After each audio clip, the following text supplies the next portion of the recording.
lipoma, merupakan gangguan metabolisme lipid berupa benjolan gumpalan berwarna kuning atau oranye di bawah kulit.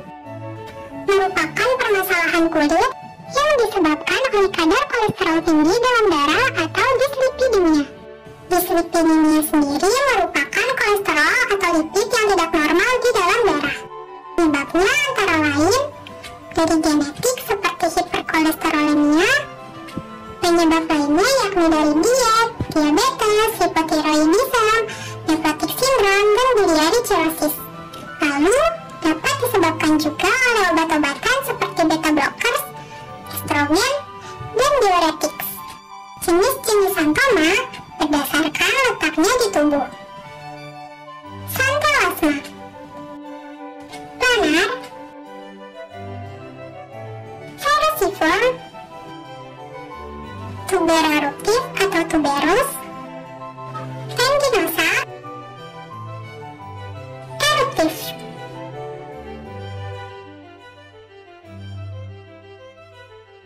Santoma terjadi karena adanya penumpukan lipoprotein jenis LDL yang menumpuk dan membentuk benjolan di bawah kulit. Maka berikut ini proses pembentukan santoma yang diawali dari metabolisme lipid. Terdapat 6 jenis lipoprotein. Yang pertama HDL atau kappa lipoprotein atau high density lipoprotein, yaitu pengangkut kolesterol. 2. VLDL atau pro beta lipoprotein atau very low density lipoprotein, yang berasal dari hati untuk mengeluarkan trigliserida. 3. IDL atau intermediate density lipoprotein, yang sebagian besar trigliseridanya sudah dikeluarkan. 4. LDL atau beta lipoprotein atau low density lipoprotein, yang merupakan tahap akhir katabolisme VLDL di mana hampir semua trigliserida telah dikeluarkan. 5. Chylomicron, yang berasal dari penyerapan trigliserida di usus. 6. Lipoprotein A kecil.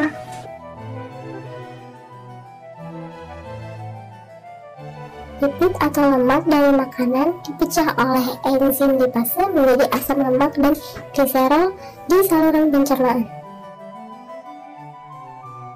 Asam lemak dan gliserol diabsorpsi oleh sel usus dan dibentuk menjadi trigliserida.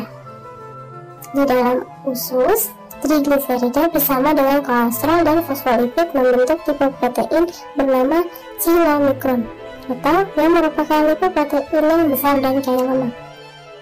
Chylomicron bergerak melalui sistem limfe dan darah untuk mengangkut trigliserida ke seluruh tubuh. Trigliserida dalam chylomicron bertukar dengan kolesterol dan fosfolipid dari lipoprotein lain seperti HDL. Chylomicron kehilangan sebagian besar trigliseridanya melalui aktivitas lipoprotein lipase di jaringan. Chylomicron yang dimodifikasi atau lipoprotein sisa yang kemudian diambil oleh hati. Di hati, lipid yang tidak digunakan untuk energi dikemas dalam bentuk lipoprotein jenis VLDL yang mengandung trigliserida dan kolesterol. VLDL kehilangan trigliserida melalui lipolisis atau proses terurainya trigliserida menjadi asam lemak bebas dan gliserol melalui mekanisme hidrolisis dan menjadi IDL. IDL kemudian kehilangan trigliserida dan kandungan lipid lainnya dan diubah menjadi LDL.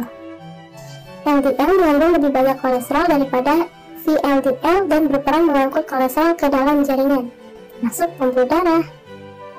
Sel memerlukan kolesterol untuk sintesis membran dan hormon, sehingga mengambil LDL dari darah melalui reseptor LDL.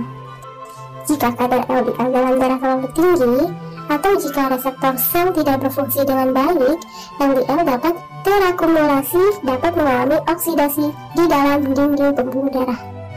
Berikut proses munculnya santoma karena peningkatan lipoprotein jenis LDL dalam darah.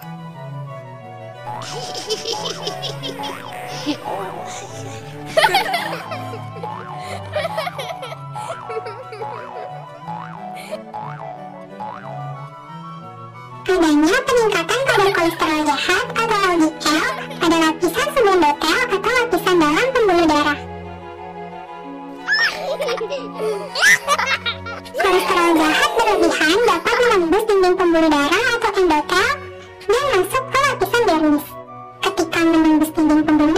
menyebabkan respon inflamasi.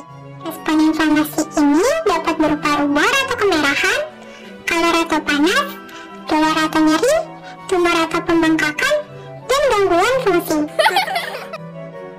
Respon inflamasi ini menyebabkan sel-sel kekebalan tubuh seperti makrofag terpanggil. Makrofag pun bergerak ke daerah yang mengalami kerusakan untuk mengatasinya. Karena LDL tinggi, maka LDL dianggap sebagai benda asing oleh makrofag dan akan menyerap LDL. Makrofag menyerap kolesterol jahat atau LDL berlebihan, dan sel-sel makrofag berubah menjadi sel busa atau flam sel. Terjadi penumpukan. Karena sel busa terbentuk secara terus-menerus, sehingga jumlahnya bertambah.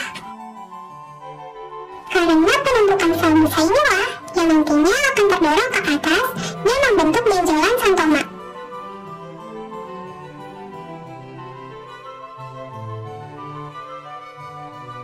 Pengobatan atau pengamatan santoma. Santoma tendidosa. Santoma ini umumnya menyerang daerah tendon Achilles, siku, dan tendon ekstensor tangan. Gejala santoma ini muncul seperti adanya tanda-tanda saluran kortikospinal, penurunan kognitif, dan kesulitan berjalan. Penyembuhannya dapat dengan pertama ada biopsi eksisi, kedua inhibitor reduktase HNG-CoA yang dapat mengendalikan hiperlipidemia sekaligus mengurangi masi santomatosa. Yang ketiga ada antibodi monoklonal terhadap gen proprotein konvertase subclinisin atau K-SIN tipe 9. Dan terakhir, ada pengobatan dengan 2-chlorodeo-chandenosin. Santoma planar. Santoma ini dapat ditemukan pada daerah seperti lipatan palmar dan permukaan lentur jari. Selain itu, dapat juga ditemukan pada lipatan kulit. Penanganan atau pengobatan santoma planar ini dapat dengan asam trikloroasetat topikal atau pengelupasan kimiawi, elektrodesikasi,